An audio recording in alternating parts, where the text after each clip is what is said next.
Before we begin, thank you for watching. If you enjoy stories where karma doesn't miss, hit that like button, subscribe, and share this video with someone who knows bad deeds don't go unpunished. Now, let's begin. I'm Mia, 29 years old, and I have a younger sister, Jessica, who is 27 years old. We were born and raised in the Bay Area by our parents. From the outside, we looked like any other close-knit family. But behind the smiling photos, family vacations, and holiday dinners, there was always tension between Jessica and me. We weren't close growing up, not really. Even as a kid, Jessica always found a way to make everything a competition. Grades, clothes, who got more compliments. If I aced a test, she rolled her eyes. If someone praised my hair, she'd immediately make a snide, cutting remark to hurt my feelings. And when I made the cheerleading squad, she stopped speaking to me for a week because I made the team and she didn't. Jessica is pretty, but growing up, it ate at her that I was the one who got noticed for my beauty. The compliments, the attention, it always seemed to land on me. And I could feel the resentment in the way she looked at me, even when she smiled. My parents viewed it as normal sibling rivalry, but to me, it felt like something else, something pointed, like every compliment I received was a mark she filed away for later. Reflecting on the past, I recall several incidents that illustrate how Jessica felt about me. She'd conveniently forget to pass along invitations to parties unless someone else mentioned them first. Or she'd volunteer to help with group projects at school, only to take all the credit. Once, she accidentally deleted a term paper I spent a week working on and said I should have saved a backup. She took our parents' car out for a joyride with her friends. When she was pulled over, she gave the officer my name. The police called our parents, saying I had been caught driving without a license. I had to sit through a lecture and was grounded for 2 weeks before the truth came out. Jessica just shrugged and said she panicked, like that excused everything. My parents didn't press her. No real punishment. No apology to me. It was easier for them to pretend it was a misunderstanding than to admit what it really was, a calculated lie that could have followed me for the rest of my life. She once catfished a guy into thinking he was messaging me instead of her, creating a fake account with my pictures, mimicking my writing style, and even using details only someone close to me would know. He showed up at my locker one morning, smiling like we were already dating. I had no idea what he was talking about. Jessica just stood nearby, watching it all unfold as if it were entertainment, not even bothering to feign confusion. These weren't harmless pranks or typical sisterly squabbles. They were strategic grenades Jessica lobbed to mess up my life. In high school, I started dating Ron, the guy every girl had a crush on. Handsome, smart, sweet, and popular. Jessica pretended to be happy for me, but I should have known better. Jessica was always flirty when Ron came to our home. She would always come downstairs and try to engage Ron in conversation when he and I were sitting in the den watching television. I mentioned this to our mother, who shrugged and said, "Mia, Jessica has a little crush on Ron. It's no big deal." When Ron and I broke up, I wasn't surprised to hear she'd accidentally run into him at the movies a week later. What made it worse was that a couple of my close friends pulled me aside and said they saw Jessica flirting with Ron, laughing too loud, leaning in too close, saying things like, "Why haven't you ever asked me out?" What they told me confirmed everything I already suspected. So I confronted her. I asked her straight up if what my friends said was true. She laughed. Not because it was funny, but because she didn't care. Told me I was being dramatic. That she was just being friendly. that I was overreacting, that Ron was just being polite and she was just being playful. But I knew better. She wanted my ex-boyfriend's attention, and she didn't care how obvious it looked. That was when something shifted because, at that moment, I came to know what she was capable of. I just looked her in the eyes and said, "Try that again, and I'll make sure everyone sees you for what you are. A snake with a smile and no conscience." Then I walked away. Some people aren't broken, they're just cruel by design. Fast forward to Thanksgiving 2 years ago at my parents' home in Walnut Creek, in the same dining room where Jessica and I grew up eating spaghetti and arguing over who got the last breadstick. My sister blurted out in front of everyone that I couldn't have children. Just like that. No warning. No compassion. The room went cold. All eyes were now on me. Jessica knew, she knew, how painful this was for me. The shock of Jessica's announcement struck me like a slap, hot, humiliating, and sharp. It was the words themselves that detonated in my head, not just their meaning, but their intent. She can't have children. That's what she said. Not Mia is struggling, or Mia's going through something. No. She framed it as a fact to be tossed into the room like ammunition, not to inform, but to wound. My fork clattered onto my plate with a metallic clang that echoed in the sudden silence. Conversations died instantly. Eyes turned. Forks froze mid-air. The warmth in the room drained in seconds. I sat there, stunned like someone had cracked open my chest and ripped my heart out, right there at the table for everyone to gawk at like it was entertainment. My vision blurred as my spine stiffened. A chill rushed down to my fingertips, and I was stuck somewhere between rage and disbelief. The sting of betrayal washed over me, thick and suffocating, as if I had been set on fire and told to smile through it. 1 month before the holiday, I received news that shattered me. My gynecologist told me I was infertile. It was clinical and detached. Primary ovarian insufficiency. Unlikely to conceive naturally. I remembered nodding at the time, barely able to process the words. It felt like the floor beneath me had vanished, like I was suddenly weightless and sinking all at once. The grief was still fresh, raw, and confusing. After being informed by my doctor, I immediately confided in Jessica. No one else. I told her because I needed someone to talk to, someone to help me figure out how to break the news to Mark. Mark, my fiancé, was everything to me. A kind, handsome man, steady, loving, and patient in a way that felt rare. He wasn't flashy or loud, but he made me feel seen, safe. We were building a life, talking about where we wanted to live, how many children we might have, what our Sundays would look like when it was just the two of us with a backyard full of memories. I loved him deeply, and I believed he loved me just as deeply. I thought, maybe if I waited until after Thanksgiving when things calmed down and the holiday pressure lifted, I could find the words to tell him the truth without shattering everything we were dreaming about. Jessica had promised to keep our conversation private, but she said it anyway, during Thanksgiving dinner, no less. Not out of ignorance or carelessness, but with precision, because that's who Jessica was. Devious, intentional. Every word uttered was sharpened to cut deep. Mark looked at me, confused. He didn't know.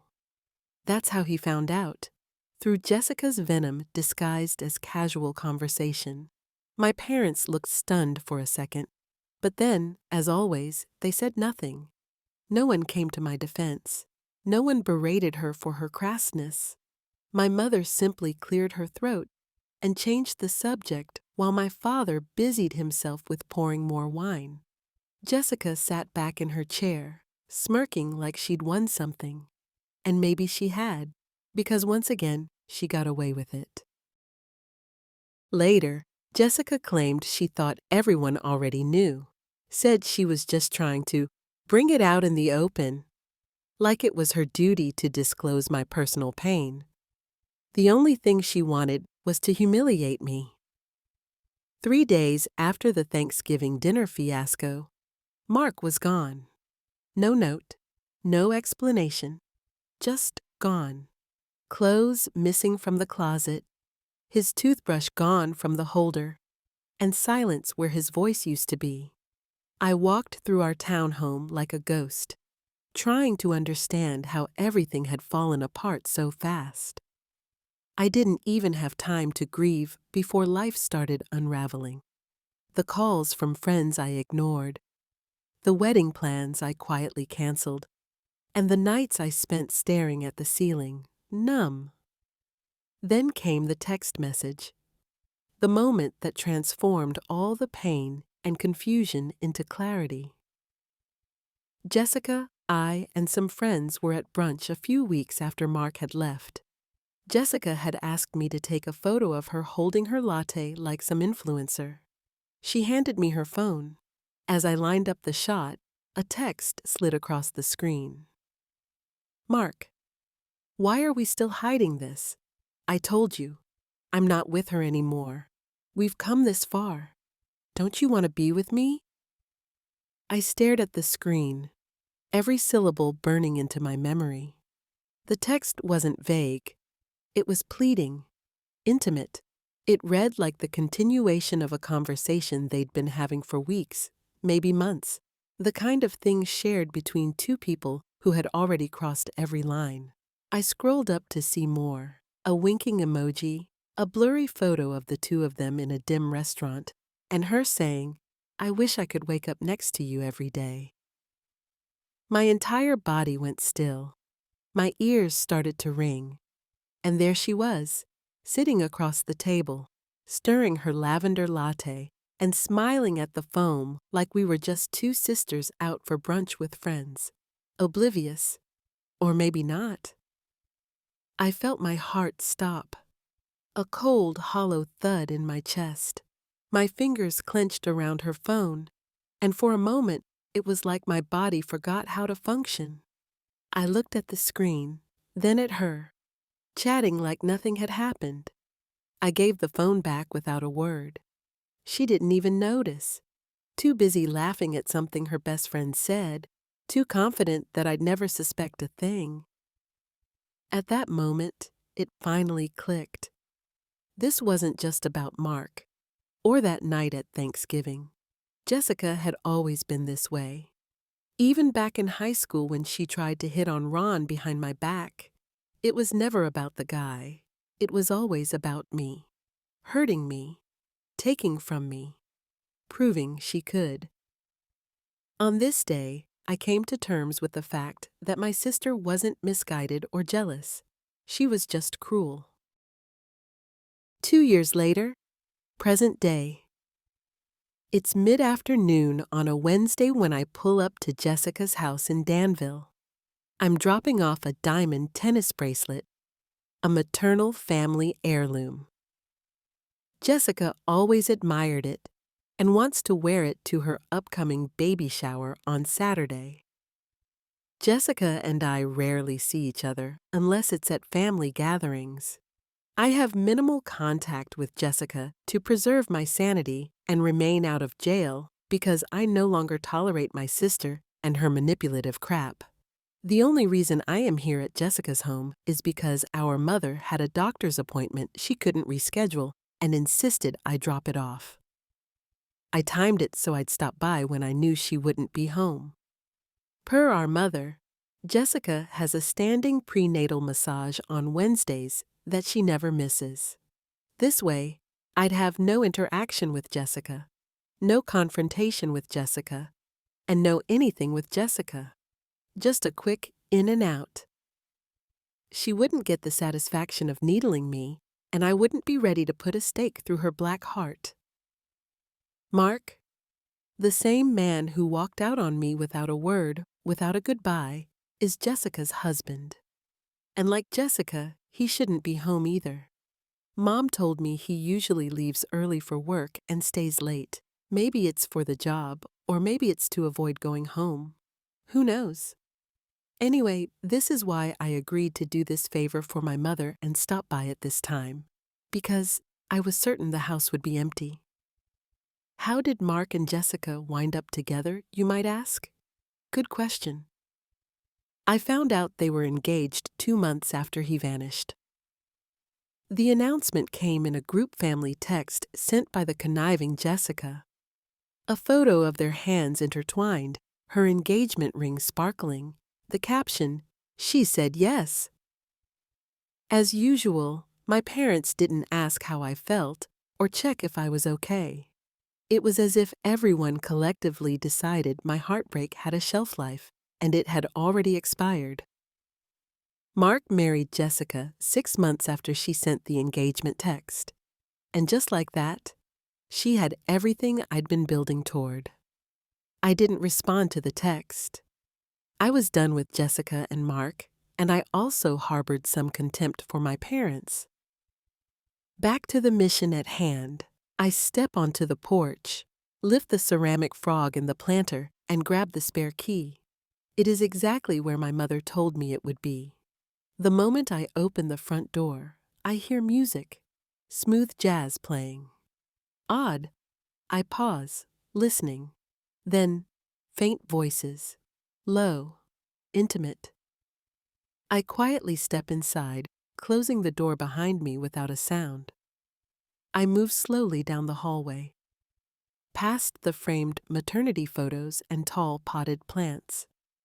That's when I hear her laugh. Light, flirty. And then I hear a man's voice, one I don't recognize.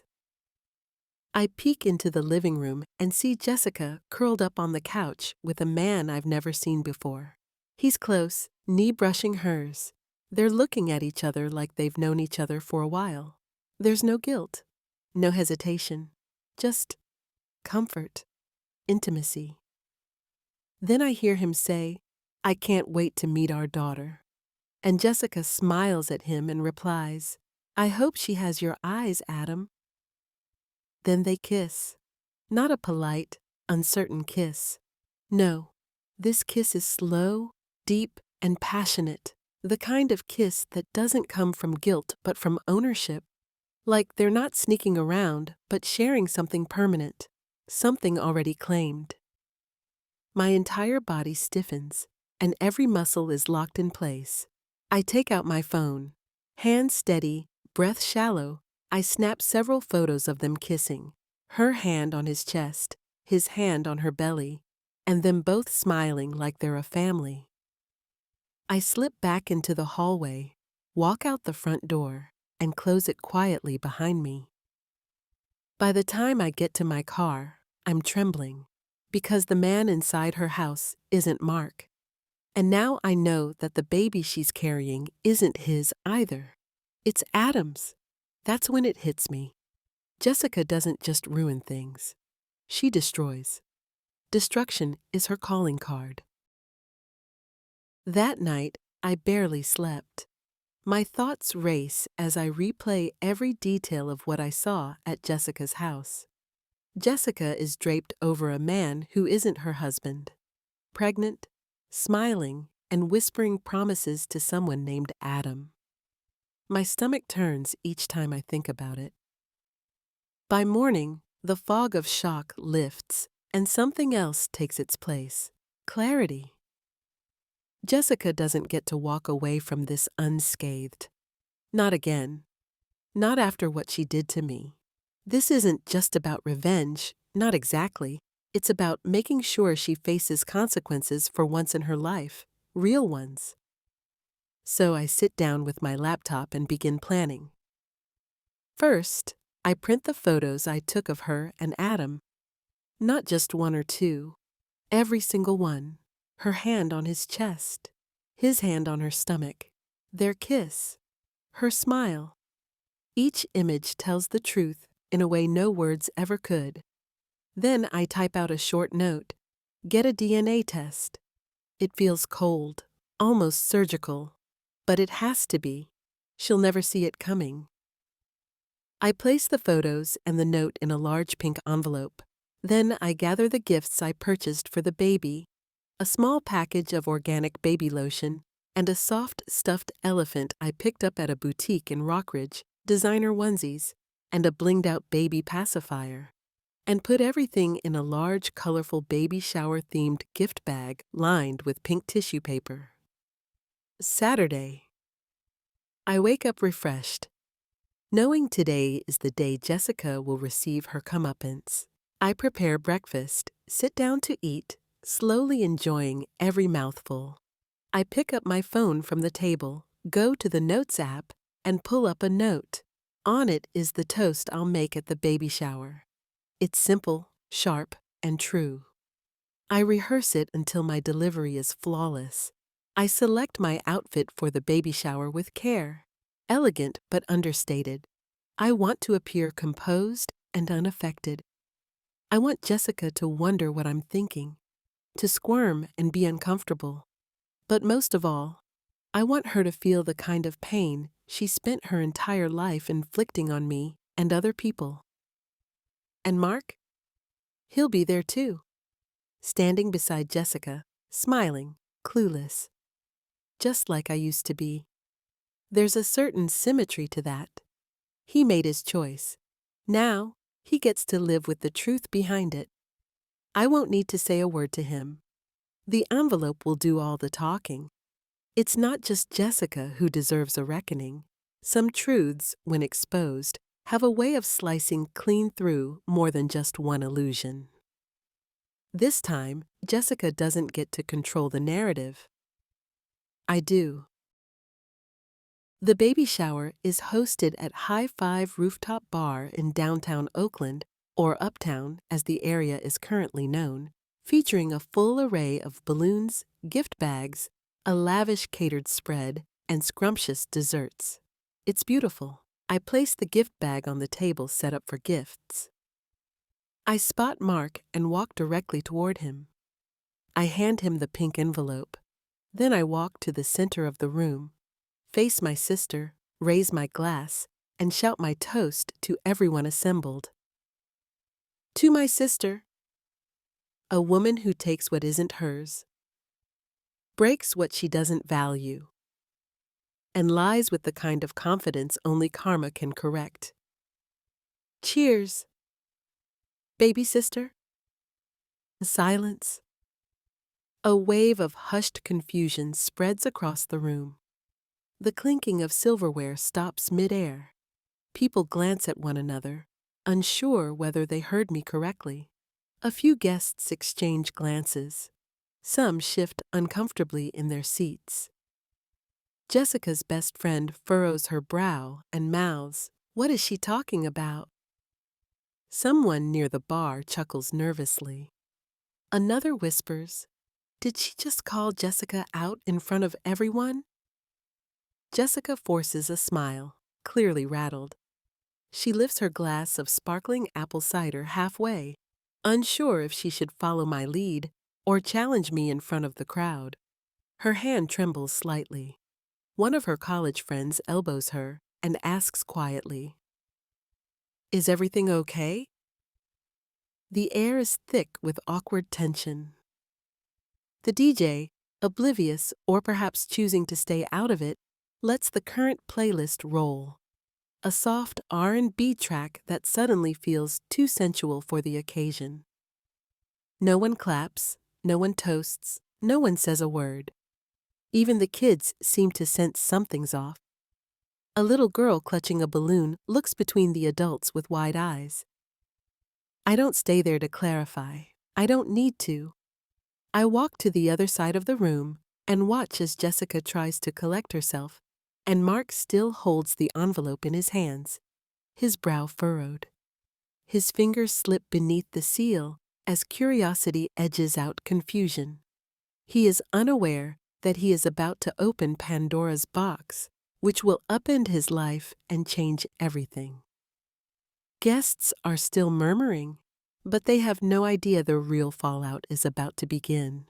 The kind that turns whispers into gasps and shifts the energy of an entire room, thick with confusion, whispers, and side eyes, in the sort of stillness that precedes devastation. No one knows it yet, but a real reckoning is about to occur.